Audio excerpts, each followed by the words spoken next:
I'm calling to you from the shadows of 1,000 years ago. The year is 1095. A great call is spreading from one corner of Europe to the other. Words echoing from the churches, crossing mountains, winding through valleys, reaching every village, every town. Everyone, absolutely everyone, is listening. Pope Urban II has taken his place among the crowd gathered in Clermont, delivering a passionate speech that echoes as far as his voice can reach. That voice, that address, is powerful enough to unite all of Europe under one cause. Jerusalem. Yes, Jerusalem, the jewel of faith and desire, a holy land soaked in blood. The land where Christ was crucified, the land that witnessed his miracles, is now held by foreign hands. The Pope's words echo across every corner of Europe. Will you take back those holy lands? Or will you accept this pain, this loss? It's more than a whispered promise, it's a command, an invitation. People, young and old, carve the cross into their flesh, strap on their swords, and prepare to set out, as if to write history themselves. But wait, this journey isn't as simple as a regular expedition. The Crusades. Sounds ordinary, doesn't it? But my friends, this isn't just an invasion or a war. Faith and ambition, hunger and sacrifice will intertwine the fight for survival, and the sacred mission will blur together on this road, each step stained with blood and tears. And together we'll take the first steps of this journey. We'll cross rugged mountains, desolate valleys, and enemy-infested lands. If you're ready, let's begin. But first, we must understand the great invitation that sparked this journey. So let's set off to learn the truths behind Pope Urban II's world-changing speech. My friends, now let's turn our eyes to medieval Europe. These lands, once home to the grandeur of ancient civilizations, now look entirely different, filled with castles and ruled by lords. This world is shaped by the power of religion. You'll find the mark of the Catholic Church in almost every stone, every palace, and every village. The massive cathedrals of the time reach toward the sky, and the cross symbol is an inseparable part of life in every European village. The church is not just a place of worship, it's a center of power that beats at the heart of Europe. Priests, archbishops, and even the Pope himself are often as powerful as kings, sometimes even more so. The church has gone beyond being a sacred guide for comforting souls and preparing people for the afterlife. It has become a force that shapes politics, the economy, and society. In the Middle Ages, the Catholic Church was an authority that every king and noble had to seek approval from. Nobles, armed with swords, could not go to war without the Church's blessing. Furthermore, the duty of protecting and defending sacred relics was a call from the Church that reached into all layers of society.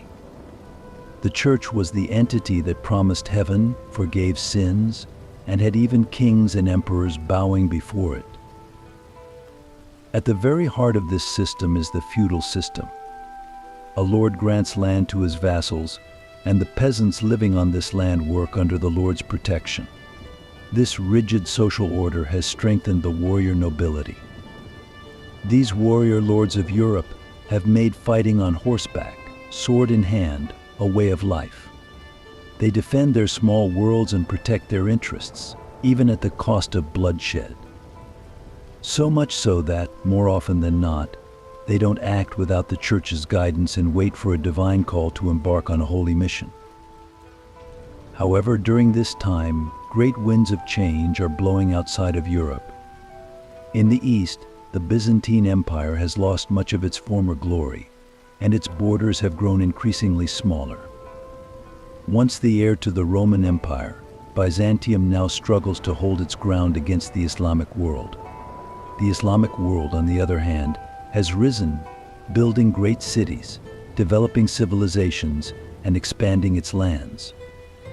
This new power from the Arabian Peninsula has quickly spread to Anatolia and even Spain. As Byzantium shakes under the pressure of this strong wave coming from the east, it looks to the west for help. It is at this moment that the rise of the east and the turmoil of the west sow the seeds for another great conflict. Byzantium's cries for help begin to look like an opportunity that the Catholic Church and European nobility can't afford to miss. The holiest place in Christianity, Jerusalem.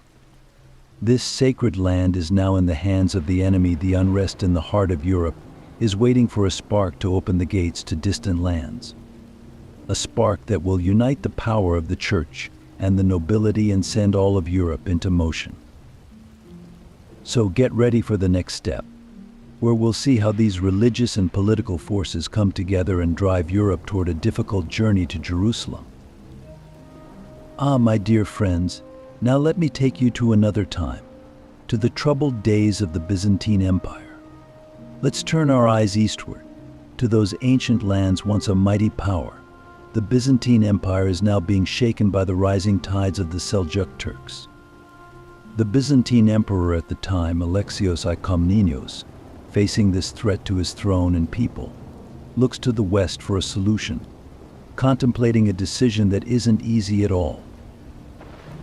In such a difficult period, Alexios considers calling on his brothers in the west for help to ease the pressure of the Seljuk threat on Byzantine lands and perhaps regain some of the empire's former glory.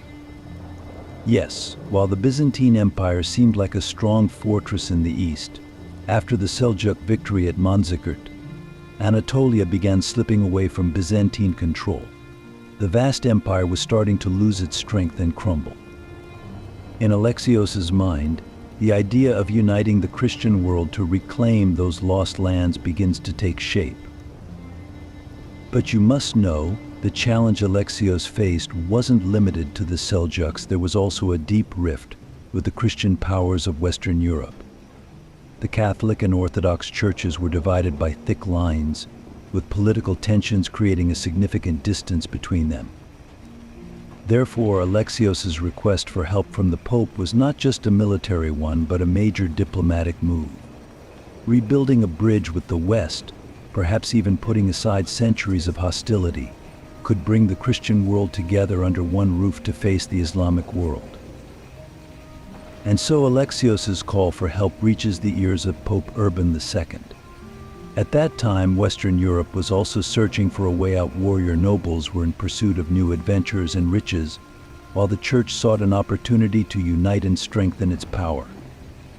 Jerusalem, always a sacred and longed-for place in the Christian world, had a magnetic pull on Western Europe's nobility and warriors.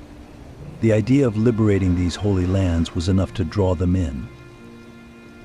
With Alexios's call, the interests of the East and West draw closer together than ever before.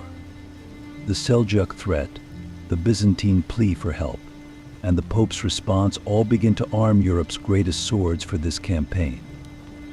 But my friends, this call for help will ignite not just a single campaign, but the spark for one of the greatest adventures of the Middle Ages.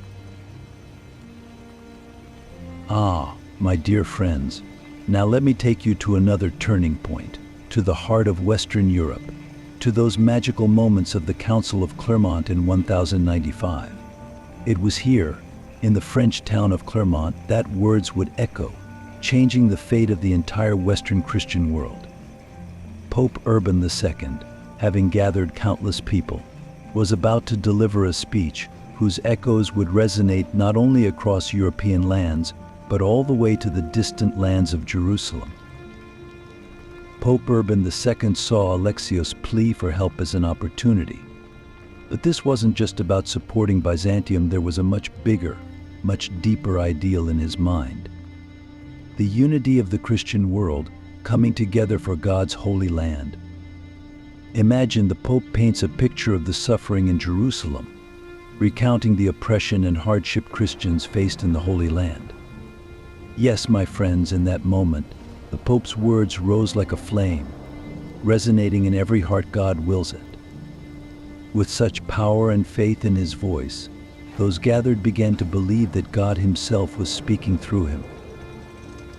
The Pope, with the light of Jerusalem in his eyes and the suffering of Christians in his voice. Extended an invitation to the people, go to the Holy Land, he said, fight in the name of God, and earn your reward in heaven. Ordinary farmers, noble knights, devout monks. The entire Western populace responded with enthusiasm and faith. The people there were almost mesmerized by the Pope's words. From the crowd, voices rose in acceptance of the call, and a spirit that would be etched in history was born, the Crusader spirit. Friends, what started at the Council of Clermont was not just the preparation for a military campaign, it was the first step toward one of the greatest faith journeys in human history. The crowd gathered there, moved by the Pope's words, was ready to embark on a long journey to distant, unknown lands, to the holy city of Jerusalem. But how were they so eager to travel to such far-off, uncertain lands, perhaps never to return? It was in these moments that the Crusader spirit was born. With the Pope's powerful call and the people's enthusiastic response, medieval Europe began to prepare for a long and arduous journey to Jerusalem. Of course, my dear friends, now let me tell you about the first crowd that set out after the Pope's passionate call, with their eyes fixed on Jerusalem. In those days, the Pope's words resonated so deeply that they spread like wildfire among the people. In churches, market squares, and narrow streets, this call was passed from mouth to mouth, affecting everyone, young and old, rich and poor.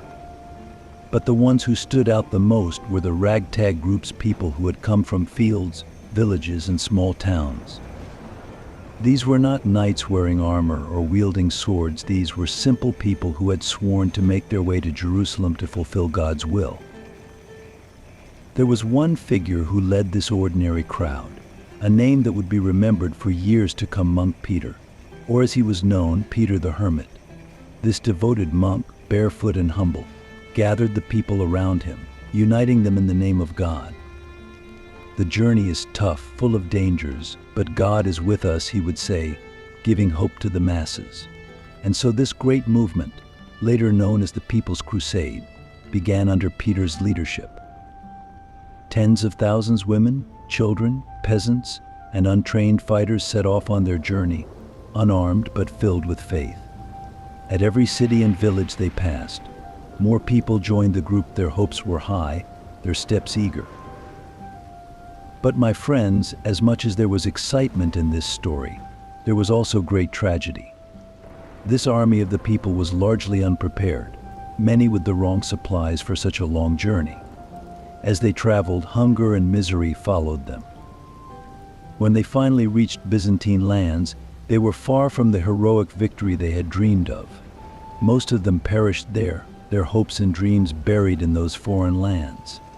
The First People's Crusade, led by Peter the Hermit, came to a tragic end. The journey they had set out on to see Jerusalem became their tomb.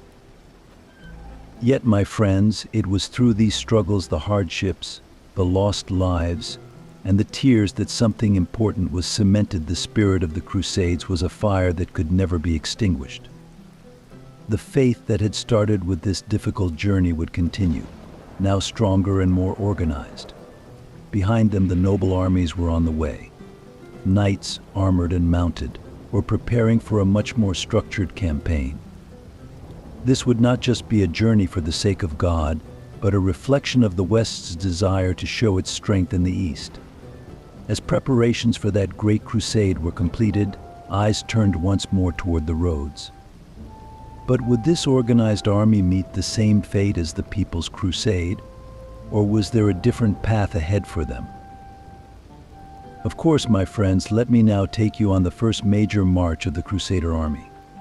Imagine an army filled with warriors from different lands, each with their own goals, but united for a single purpose. These weren't just soldiers, each one was a hero with their own story, coming from different lands. As the four main Crusader armies set out with dreams of Jerusalem, their leaders were making moves that would change the course of history. First, there was the famous French leader Godfrey de Bouillon. He wasn't just a warrior, but a leader loved by the people for his piety and courage. Alongside him was his brother Baldwin, who, like Godfrey, was a knight burning with the desire to free Jerusalem. With them was Raymond IV of Toulouse, a powerful nobleman from southern France. Known as a brave and wise leader, he was among the strongest of the southern French nobles. Another army, led by Bishop Adhemar, came from northern Italy. Adhemar was the Pope's special representative, taking on the role of religious leader for the Crusade. These four leaders, along with hundreds of knights and tens of thousands of soldiers, set off on a monumental march toward the Holy Land. The Crusaders took different routes. Long, dangerous paths awaited them as they journeyed east through Germany, France, and Italy. The Germans traveled along the Rhine River, passing through the northern regions. The French crossed the Alps, navigating difficult mountain passes. Battling rough terrain, harsh weather, and hunger, they pressed on. The Italians traveled by sea, hoping to reach Byzantine Empire lands.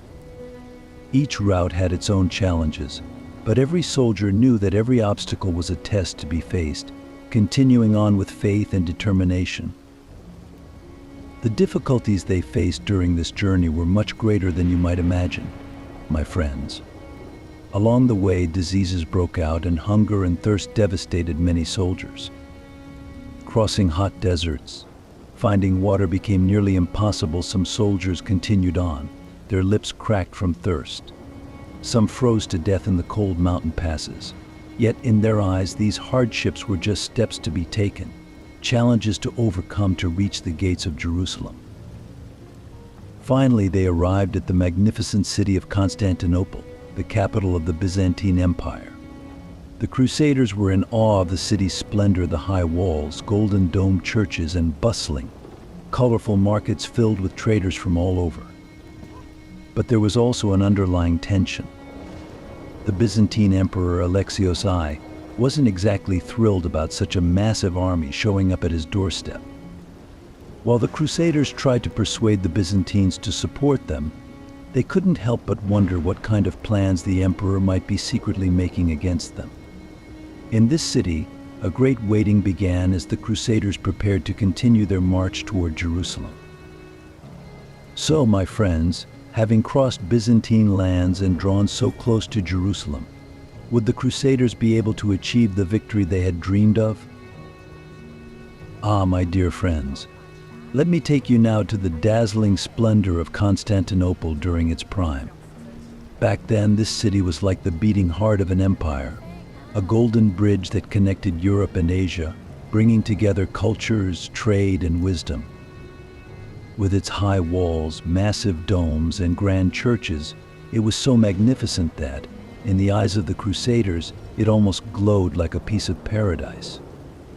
But unfortunately, as stunning as this city looked from the outside, the Crusaders were about to face a complex and difficult negotiation process. The Byzantine Emperor, Alexios I Komnenos, was quite uneasy with the Crusaders' arrival. He knew full well the kind of threat such a large army passing through his lands could pose. When the Crusaders, numbering in the tens of thousands, finally reached the borders of Byzantium, they were eager to meet Emperor Alexios. They needed to pass through Byzantine lands on their way to Jerusalem, but this journey was certainly not going to be a simple walk in the park. Although Alexios welcomed them politely, he had deep reservations about them. To him, the Crusaders weren't just devout soldiers fighting for the Holy Land, they were also foreigners who could potentially threaten Byzantium. Alexios engaged in long negotiations with the Crusader leaders. During these talks, he expressed his willingness to support them, but with one condition: the Crusaders had to swear that they would give the lands they conquered to Byzantium. This was a tough decision for the Western Knights. These soldiers, burning with the desire to liberate Jerusalem, didn't want to lose the right to hold onto the lands they had conquered. However, they needed the emperor's support to pass through Byzantine territory, and in the end, the leaders reluctantly agreed to these tough terms. Although the agreement between the Byzantine emperor and the Crusader leaders looked perfect on paper, there was always an underlying trust issue between the two sides. How much could Alexios trust the Crusaders' oaths? He knew the struggles they had faced on their long journey, their hunger, their thirst. Who's to say they wouldn't eventually set their sights on Constantinople's glory and decide to attack his lands? On the other hand, the Crusader leaders were well aware of Alexios' suspicions. However, the fact that Alexios allowed them to stay in the great cities of Byzantium and provided them with food, weapons, and guides did ease their concerns, even if just a little. Still, deep down, both sides knew that, given the right opportunity, they wouldn't hesitate to betray each other. In the end, despite all the uncertainty, the Crusaders and Byzantium decided to move forward with what seemed to be a solid alliance on paper. Now, with Byzantium's support, the Crusaders were preparing to take the next step on their holy journey to Jerusalem. Ah, my friends. When the Crusaders crossed the Byzantine borders and entered Anatolia on their difficult journey to the Holy Land, they were met with an entirely new set of challenges. This land was under the control of the Seljuk Turks, and although the Byzantine Empire had promised to guide the Crusaders, advancing through Anatolia's rugged terrain was anything but easy for them. Anatolia was a land full of rocky hills and mysterious passes, where danger lurked around every corner. After the relatively peaceful progress they had made in Byzantine territory, the Crusaders suddenly found themselves in the midst of a whole new battle.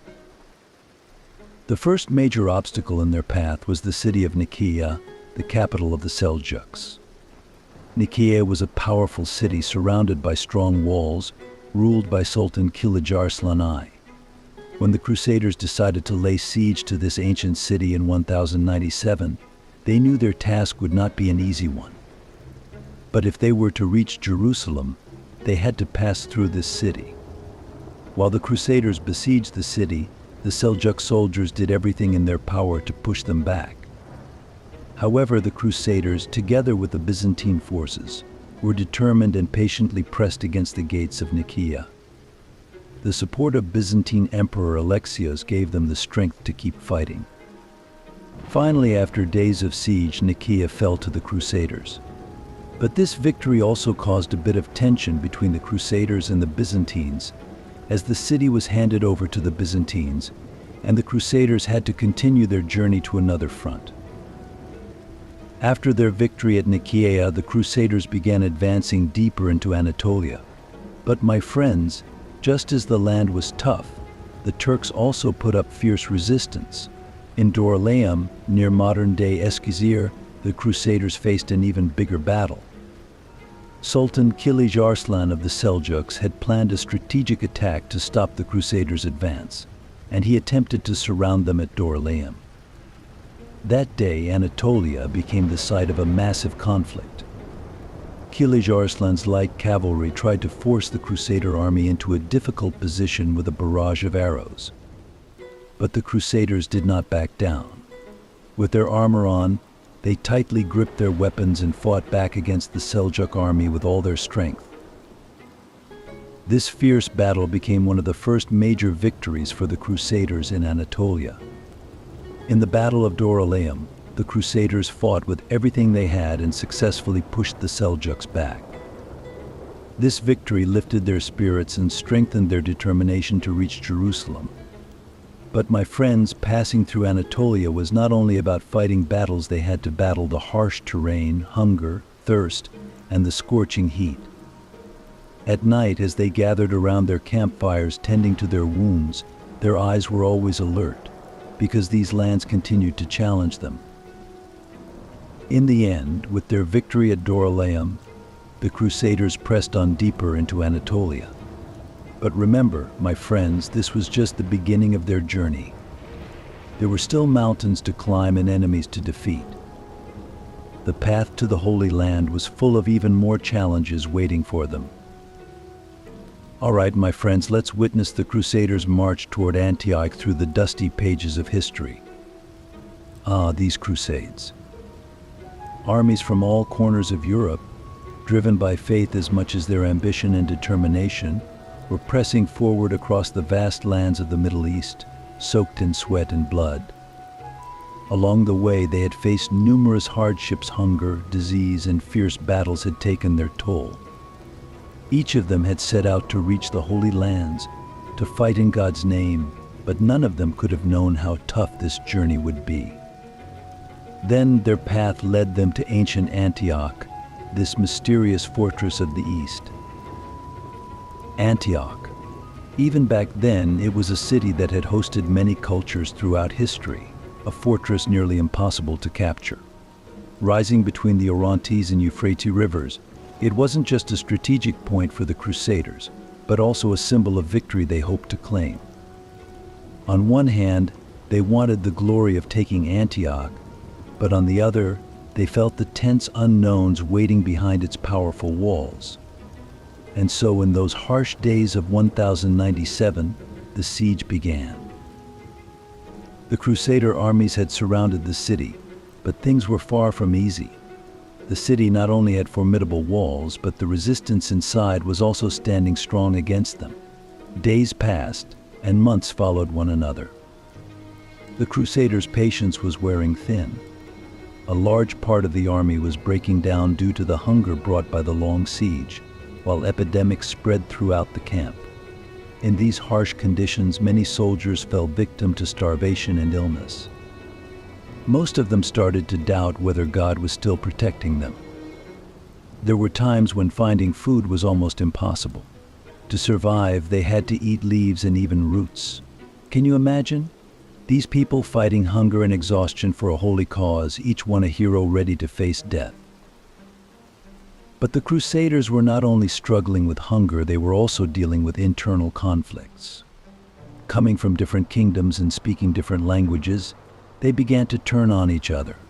Suspicion crept in, jealousy became a fire that blinded even the commanders.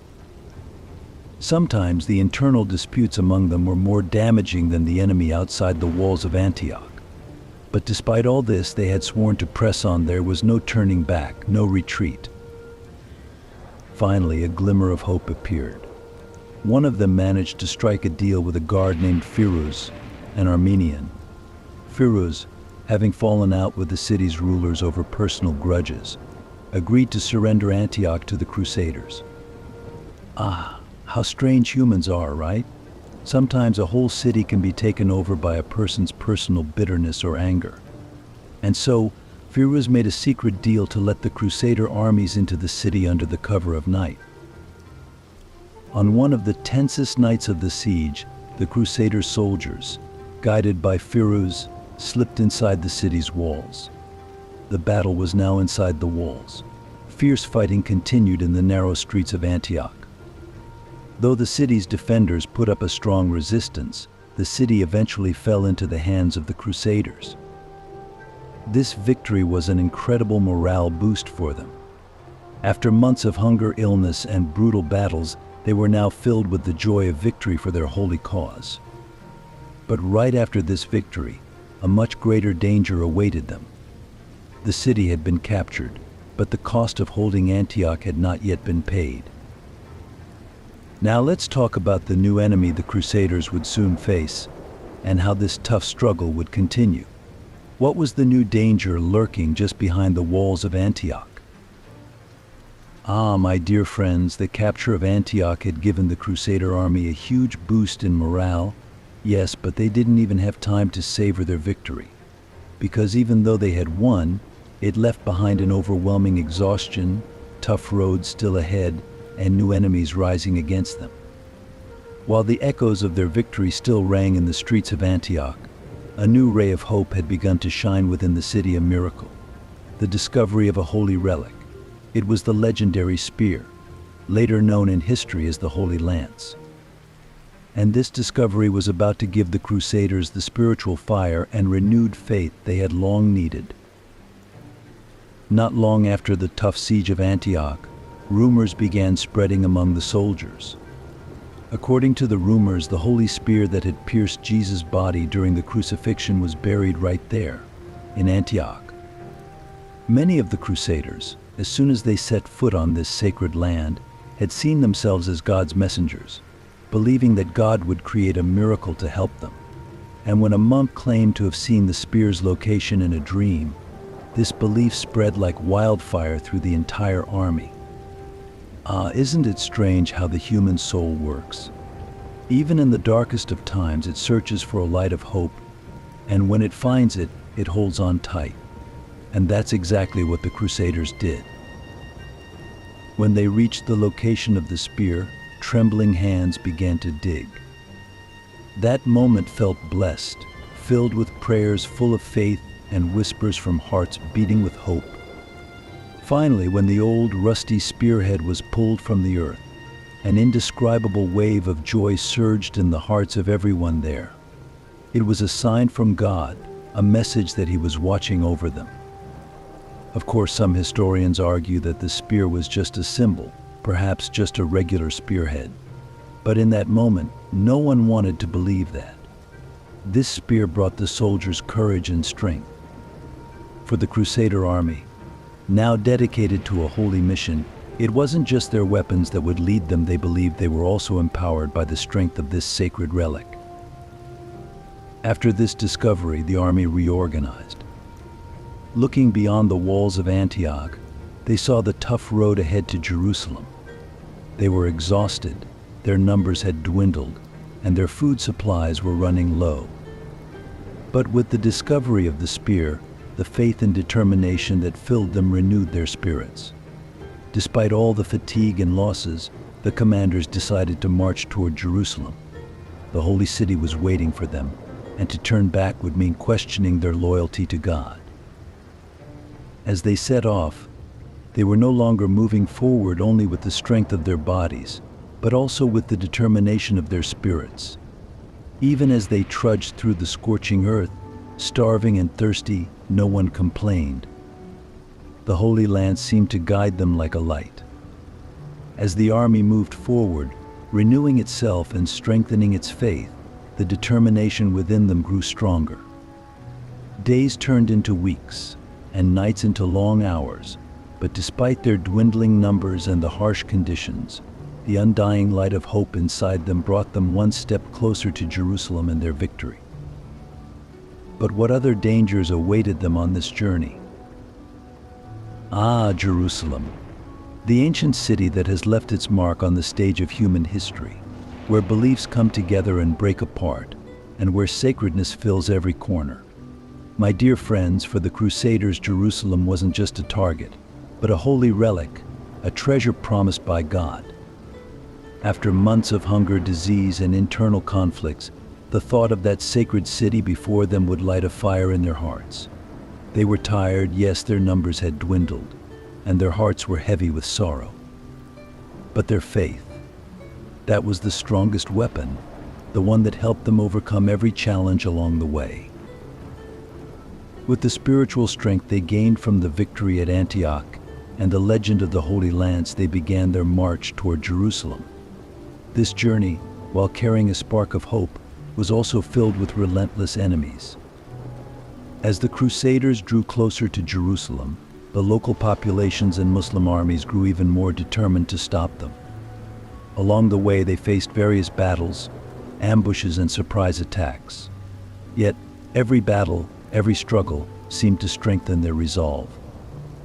Each victory or step forward reminded them that they were getting closer to the gates of Jerusalem. But my dear friends, reaching Jerusalem wasn't as hard as taking it. When they surrounded the city and laid siege to it, they realized they were facing an entirely different challenge. The Muslims defending the city, with their unwavering faith, began their resistance behind the walls.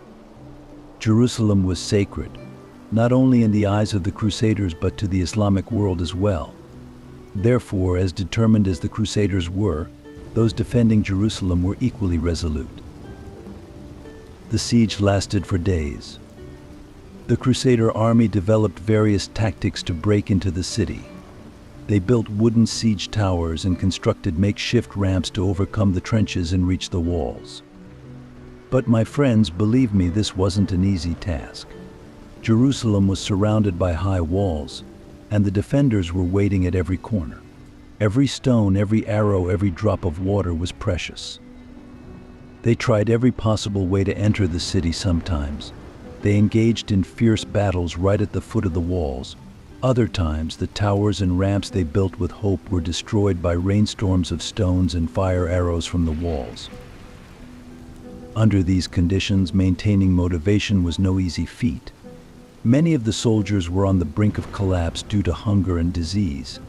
But that's when, my friends, the miracle of the Holy Lance shone as a new light of hope. The commanders constantly reminded the soldiers that God was with them, and that the reward for this sacred mission was Jerusalem.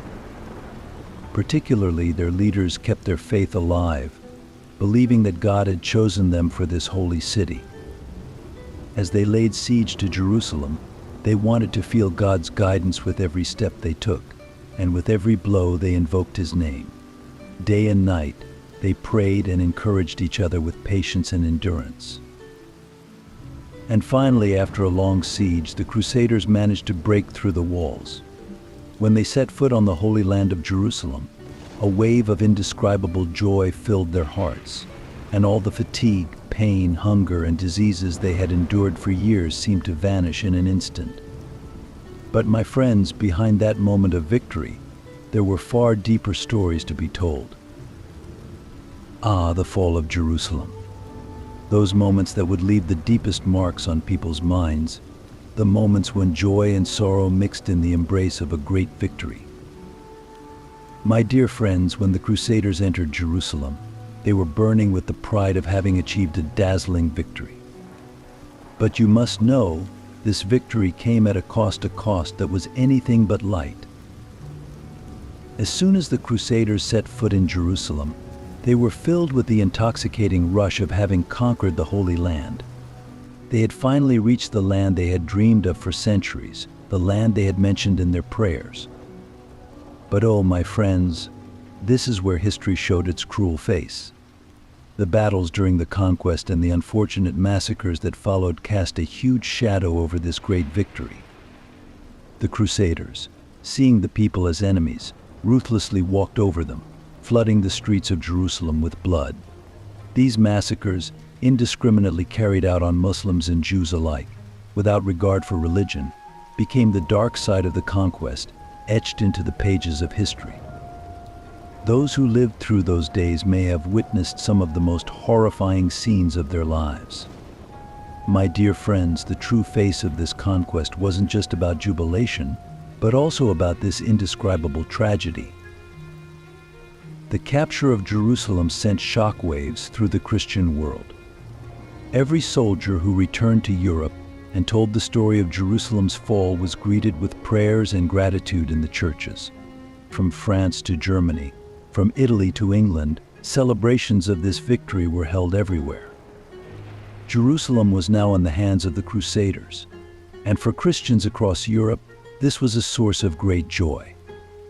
Those who had the chance to take part in this victory were seen as heroes by the people. However, for some Crusaders who had endured the exhaustion of war and the long journey, the desire to return home had turned into an unquenchable fire. My dear friends, for some, this holy mission was over. The longing for home began to gnaw at their hearts, and they thought it was time to head back to Europe. On the other hand, efforts to establish solid control over Jerusalem had begun. The Crusaders set to work tirelessly to impose order on the city. During the rebuilding process, they constructed churches and declared holy sites to be inviolable. The leaders of the Crusader army built castles, walls, and checkpoints to strengthen their control over Jerusalem.